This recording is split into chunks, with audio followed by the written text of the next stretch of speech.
Hikaru's going to save this game. He plays knight c4. Magnus sacrificing his rook, opening up the position.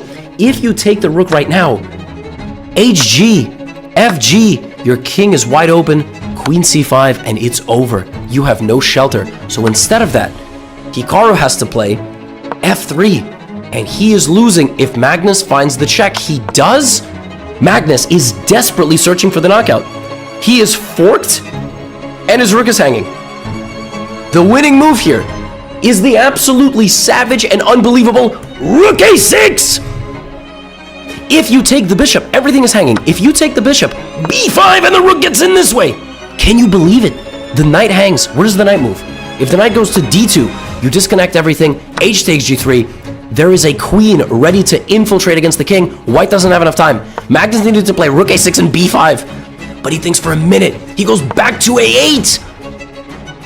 And all of a sudden, it's white who is better, but not for long. In a crazy moment, Hikaru plays e4, and all of a sudden, we have h takes g3, another brilliant move, sacrificing his knight.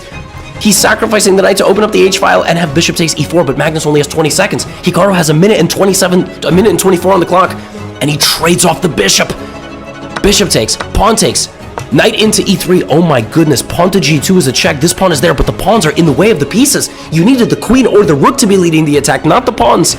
Rook g1, and now Magnus is winning. If he plays the move h4, he does c4. And Magnus needs to play f6. Instead, it kicks in. He might need to go to an endgame here, and he tries to go to an endgame, but this makes the position very dicey because Hikaru also has passed pawns. He plays d6.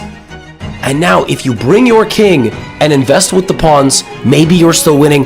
But in a moment, he's got to make a move. He has to make a move. Rook to b8, rook b1, and suddenly, Hikaru is winning. It's a runaway pawn. It's a runaway pawn. You're not going to get to it. If you go here, there's c7, rook c6. Wait a minute. Why is this winning? Rook c1, knight c4, and Hikaru sacrifices. The rook! Rook b6! You cannot take it with the knight because rook takes rook and I win. You cannot take it with the rook, but you have to. I promote. Magnus Carlsen resigns with 7 seconds on the clock.